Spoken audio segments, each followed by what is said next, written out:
Salut tout le monde, aujourd'hui on va s'attaquer à la messagerie privée, donc on va attaquer direct. Donc ce qu'on va commencer par faire dans notre composant user, je vais fermer tous les autres, c'est que lorsqu'on clique, si je reviens sur mon application, si je clique sur l'utilisateur qu'il y a dans la base de données, je veux accéder à son channel. Donc on va commencer par rajouter un événement onClick. Lorsque l'on clique sur l'utilisateur, du coup, qu'on va appeler change channel, et qui prendra donc l'utilisateur en paramètre. Et on va créer cette méthode pour éviter d'avoir des soucis. On va la mettre là, change channel, qui prendra l'utilisateur en paramètre. Ok.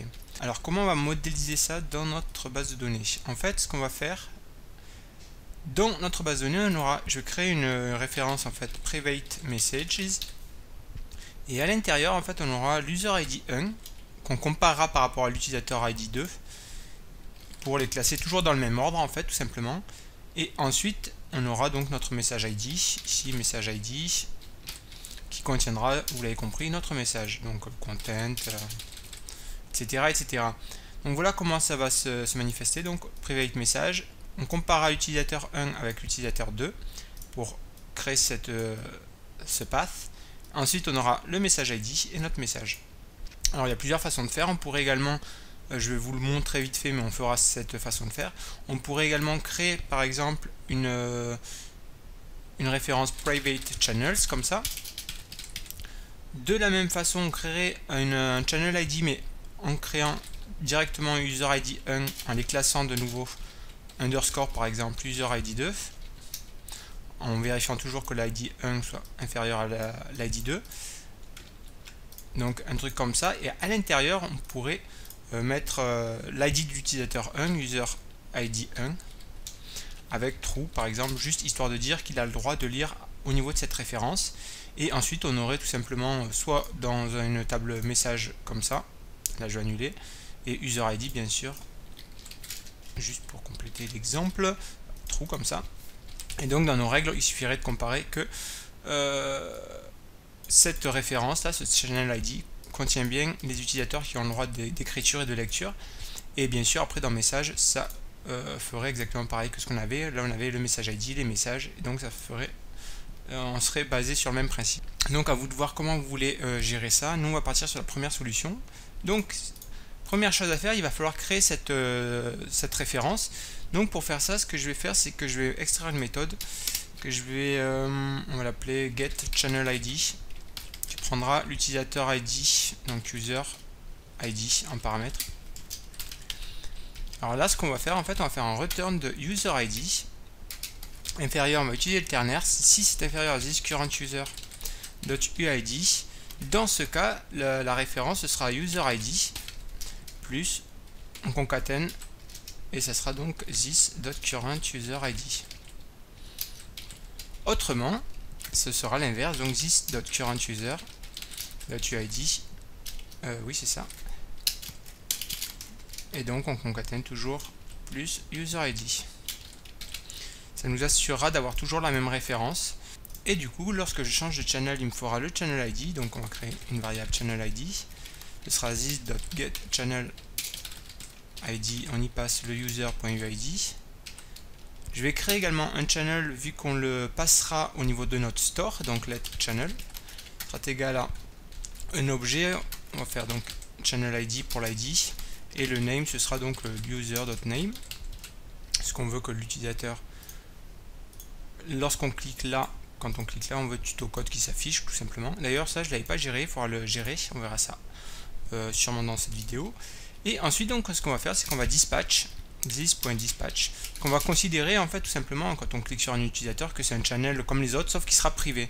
Et on va voir ça juste après. Donc là ce qu'on va faire, on va dispatch this$store dispatch, donc c'est set current channel pour changer de channel, et on va lui passer donc notre channel.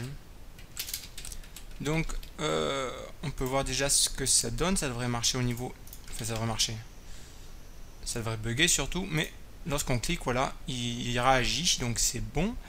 Ça c'est bon à ce niveau là. Ce qu'on va créer directement, c'est que dans notre store on va créer également une variable qui nous permettra de distinguer les channels publics des privés. Donc on va l'appeler tout simplement isPrivate. Par défaut ce sera false, vous l'avez deviné, on va créer les mutations. Donc il prend le state isPrivate et qui me fait un state.isPrivate est égal à isPrivate. Et idem pour les actions, setPrivate.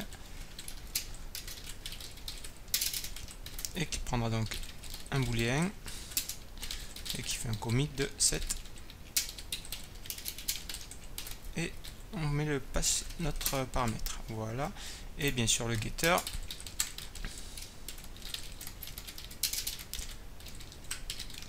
Voilà, ça c'est bon. Normalement il n'y a pas d'erreur, ok, c'est bon. Et donc ce qu'on va faire, c'est qu'après on en aura besoin dans notre message, composant message. Mais ce qu'on va faire déjà, c'est qu'on va le mettre this $store. On va dispatch pour lui dire là ce qu'on est en train de, quand on change de channel là, il sera forcément privé vu qu'on clique sur un utilisateur. Donc cette private sera à true. Et pour gérer ça directement et pour éviter des soucis, directement dans mon composant channels, on va faire l'inverse, c'est-à-dire que quand je change de channel, je vais lui dire ah cette fois le channel sera public. Ok, là c'est juste pour pas oublier. Donc ça c'est bon. Donc là on est bon aussi. Ce que je vais aussi faire, c'est que je vais mettre un état actif lorsque je clique sur l'utilisateur là, comme on faisait pour les channels, donc pour dire qu'on est bien sur ce channel. Donc on va gérer ça vite fait. On va dire on va le faire là, isActive, qui prendra en paramètre l'utilisateur et on rajoutera une classe si on est sur l'utilisateur courant. Donc on va avoir besoin du channel ID, let's channel ID, donc on a créé une méthode pour ça, get channel ID, donc c'est user.uid, et ensuite ce que ça fera, c'est retourne this.currentChannel.id. Si le current channel est égal à notre channel ID, dans ce cas on est bien sur le channel utilisateur. Et donc ce que je vais faire, c'est que je vais rajouter ici, on va récréer. Et donc on va rajouter la classe qui sera donc isActive si donc c'était isActive, je crois, voilà, tout simplement, en y passant l'utilisateur. Et si j'ai pas d'erreur, ça devrait être bon lorsque je clique sur mon utilisateur. Et apparemment non, j'ai même une erreur visiblement. ID of undefined isActive. Est-ce que j'ai récupéré le current channel? Non, voilà. Là, dans les getters, on veut aussi le current channel. Donc, ça marchera sans doute mieux comme ça. Je réactualise pour voir. Ok, plus d'erreur. Si je clique sur tutocode, j'ai bien été actif. Donc, on est bon. Normalement, au niveau de notre storage, j'ai bien. On est bien en privé. On a bien la variable private. Au niveau du store, on avait dit. Donc, isPrivate est à true. Là, il était à false. Donc, on est bon. Donc, ça me paraît pas mal pour commencer. Ce qu'on va commencer par faire, c'est qu'on va. Ben là, à ce niveau-là, je pense qu'on est pas mal. On va venir sur notre message.vue. Et là, on va avoir un petit souci qu'il va falloir résoudre. C'est que là, quand on a rajouté le listener pour écouter au niveau de notre message ref, qui, je vous le rappelle, est la variable message, là ça va plus être bon, et donc il faudra gérer cette référence en fonction de notre variable isPrivate. Donc ce qu'on va faire, c'est qu'on va l'importer directement, donc là isPrivate, et donc ce que je vais faire, c'est que ok, et au lieu de directement récupérer la message ref, ce que je ferai, c'est que on va faire get ref, get message ref. Alors, if on a this.isPrivate, là ça nous retournera la référence vers private message, autrement ça nous enverra this return this.messageRef. Autrement, donc ce sera, j'ai dit return this.private message ref. Comme ça, ouais.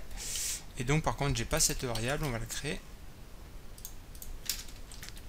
Et donc là c'est firebase.database.ref et on avait dit que ce serait private message pour écrire au niveau de la bonne référence.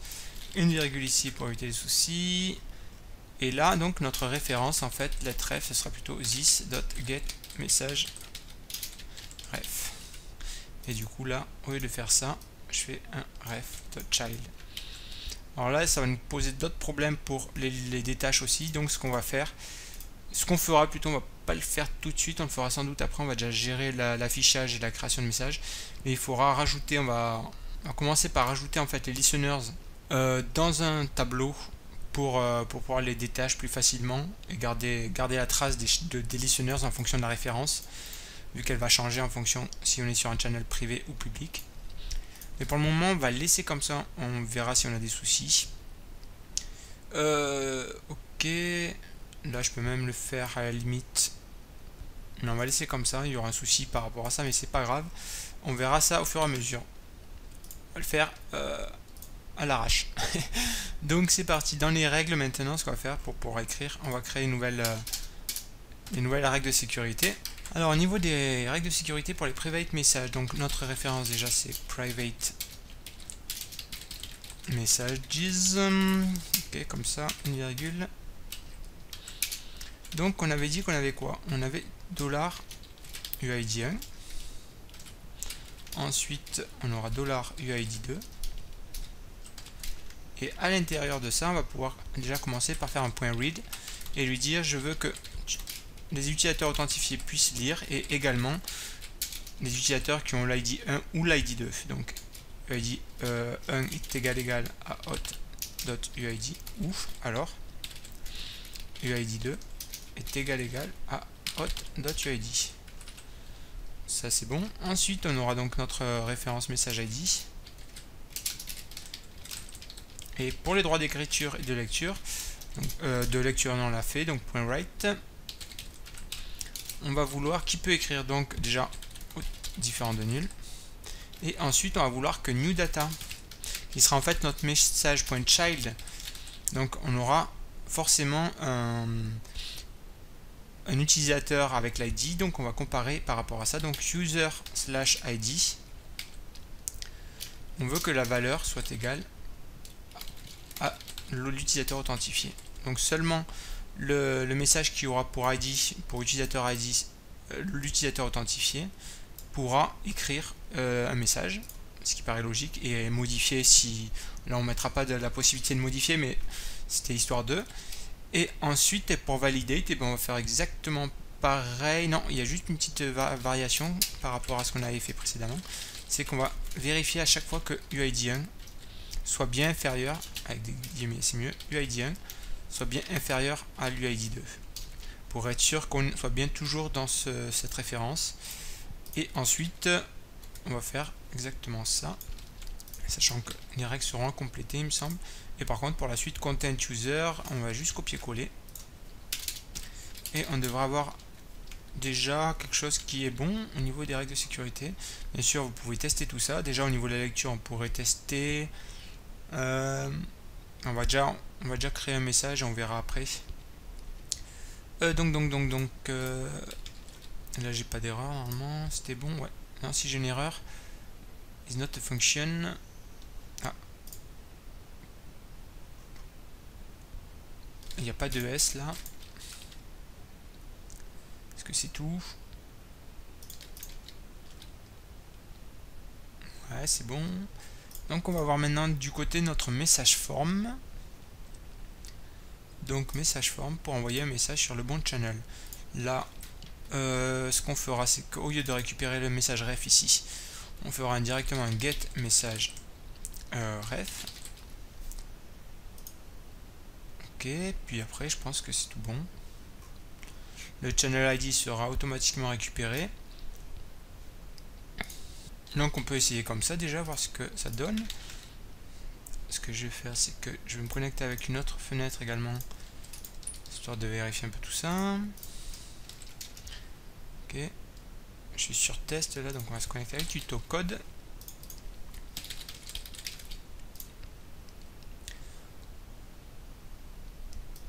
Ok, donc si j'écris sur tuto code maintenant, salut. Est-ce que ça marche? Apparemment oui. Ça me l'a pas affiché dans la Ravel, donc ce qui est bon si je vais sur test. Il me le récupère, d'ailleurs on n'a pas de loader toujours. Ça va. Ok. Bon, ben ça a l'air de marcher correctement. Si je change, ok on est bon. Si j'écris sur la Ravel, salut. c'est bon. Normalement c'est tout bon de toute façon. Là j'ai bien mes messages qui s'affichent et sur Tutocode également. Donc on a vu déjà une version, on va dire, basique de notre messagerie privée. On pourrait vérifier du coup qu'on a des données ici pour les chemins. Je vais venir ici à ce niveau, vérifier les droits de lecture par exemple. C'est private, on va venir ici, ok. Donc règles par exemple, on va juste tester de la lecture. Donc au niveau de private message et ça, là normalement je dois pas avoir le droit, voilà. Et si authentifié, normalement je devrais pas avoir le droit toujours. Ok, toujours une erreur. Et si par contre je prends, on va prendre un des deux utilisateurs, ça s'arrête où? Là, c'était l'ID 1. Là théoriquement c'est bon, ok. Et je peux vérifier avec le deuxième ID, juste histoire de, mais normalement il n'y a pas de raison. Et vous voyez que je peux lire également. Pour l'écriture, hein, ça marchera pareil. Donc a priori c'est bon, hein, donc pour la messagerie privée. On va voir également pour les listeners, parce que là ce qui risque d'y avoir, c'est qu'on risque d'avoir un souci. Si par exemple je me déconnecte, je crée un nouvel utilisateur, nouveau.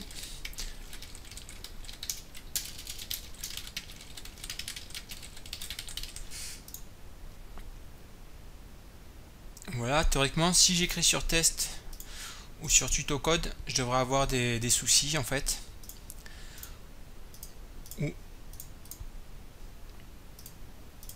Où il y aura les deux messages qui s'afficheront en visu. On va tester ça.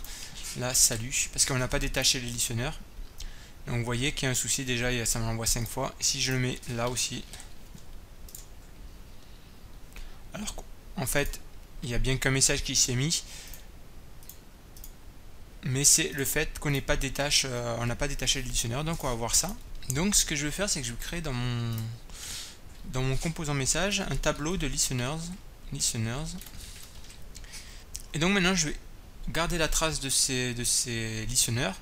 Ce que je vais faire, c'est que je crée une méthode. Je vais appeler add to listeners. Je prendrai l'ID qui sera en fait le channel ID pour garder le path en fait, la référence et l'event. Donc dans cette méthode, on va récupérer l'index pour vérifier qu'il n'y soit pas déjà. Donc on fera un this.listeners.findIndex. Et donc ça nous permettra de vérifier si l'élément, comment on va faire, parce qu'on vérifie tout. On doit avoir une méthode pour les objets d'ailleurs. On va le faire comme ça. Donc on prendra en compte l'élément, et donc ce que ça me fera, c'est que ça me retournera, il faudra que l.id soit égal à id, et également que l.event ref plutôt soit égal à la ref, et l.event soit égal à event. Il doit y avoir une méthode pour récupérer directement l'objet, peut-être avec find tout simplement. On va faire comme ça pour le moment. If index différent de -1, plutôt aussi égal à -1, si on n'a pas déjà ça, on va push notre listeners, donc push. Et ce qu'on fera, c'est qu'on va créer un objet en fait où l'id sera égal à l'id, la ref à la référence et l'event à l'event.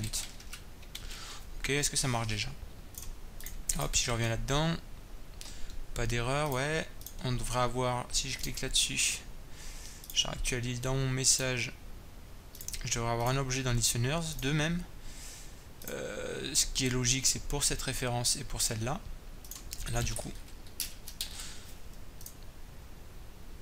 Ok. Du coup, là, si je clique là, hop, j'en ai un troisième. Maintenant, ce qu'il va falloir faire maintenant, c'est les enlever. Et donc pour ça, ce qu'on fera, c'est dans détache listener, on va faire une boucle this listeners for each. Donc for each listener, on fera un listener.ref. Le child c'est listener. J'aurais dû mettre un truc plus court, mais c'est pas grave. Listener.id, et on fera un point off. Alors on va lui passer l'event tout simplement parce que lorsqu'on gérera le système de notification, on aura besoin d'écouter sur les autres channels en permanence, et donc on utilisera l'event value Donc on ne voudra pas détacher tous les events. Donc là ce qu'on va faire, c'est qu'on va faire un listener.event. Et du coup ça, je peux le virer. Par contre, est-ce que normalement ça doit être bon, ouais. Par contre, ce que je vais faire, c'est que je vais quand même vider listeners sera égal à un tableau vide, et idem pour les messages. This message sera égal à un tableau vide. Et il me semble que là j'ai plus besoin de faire ça. Ok. Est-ce que ça marche à peu près? Déjà on peut vérifier un peu tout ça. Parce que j'ai pas d'erreur. Et où de bug imprévu. On va tester donc là si j'envoie sur test, donc là c'est bon, à partir de nouveau. Ok.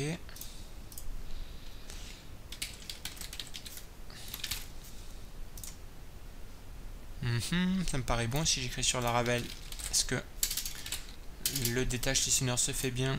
A priori oui. Donc si j'écris sur un autre perso, donc on est bon aussi, a priori. Là si j'écris lui aussi salut. Ok. Donc a priori c'est bon. J'ai pas de soucis au niveau de mon écriture sur tous les channels. Le détache listener se fait bien. Parce que là si je suis sur Laravel, ok on est bon. Si je viens sur Vue.js là sur Laravel, bon a priori ça marche. Ce qu'on va faire juste, c'est qu'on va changer le nom du channel qu'on n'a pas fait. Je vous l'avais dit qu'on le ferait. Donc c'est dans... Alors ce que je vais faire, c'est que je vais créer une méthode. Vu qu'on aura soit un dièse pour les channels ou un arrobas pour les utilisateurs, ce que je vais faire, c'est que je crée une méthode computed que je vais appeler channel name. Et on va voir ça de suite. Computed, vous êtes où? Ici. Channel name. Donc ce qu'on fera, c'est que si, déjà on va vérifier que channel est différent de nul. On fera un return de this.isPrivate si c'est un message, une messagerie privée. Dans ce cas là on voudra un arrobas plus, et on va concaténer, on va mettre un espace, concatène donc this.channel.name. Autrement on voudra donc un dièse et ça sera plus this.channel.name tout simplement. Et normalement ça devrait être bon si j'ai pas d'erreur. Ok, testons tout ça. Laravel, Vue.js, nouveau et tuto code, c'est pas beau? Bon, nickel. Allez, ça c'est bon. Ah oui, ce que je voulais faire aussi, on va juste tester, juste vite fait en tout cas. Vous voyez qu'on n'a pas le scroll vers le dernier message, donc on va juste faire ça dans ici. Lorsqu'on clique, enfin lorsqu'on affiche un message, ce qu'on fera, c'est que ce qu'on va faire, c'est qu'on va tout simplement gérer sur l'HTML body, et on lui dira, c'est fonction de jQuery, ça scroll top. Donc je veux tu me scroll top du document.8. Alors à mon avis ça va pas marcher comme il faut, comme ça. Si je fais ça, on va voir. Ouais, non, c'est pas génial. Là ça marche à peu près. Pour que ça marche mieux, ce qu'on va faire, c'est qu'on va utiliser nextTick. En fait ça nous permet, c'est un callback qu'on va appeler, si je fais nextTick, qui en fait va attendre que quand il y a un changement de données, on va attendre que le DOM s'update, et on va pouvoir faire ça. Et donc là ça devrait mieux marcher. Donc on va essayer comme ça. Ça devrait mieux marcher, je pense. Ok, j'ai bien le scroll qui se fait apparemment. Et voilà, vous voyez que j'ai bien automatiquement un scroll à chaque fois en bas. Donc jusque là, ça m'a l'air pas mal. On va réactualiser ici. On va quand même vérifier. Salut. Et vous voyez que le scroll se fait correctement.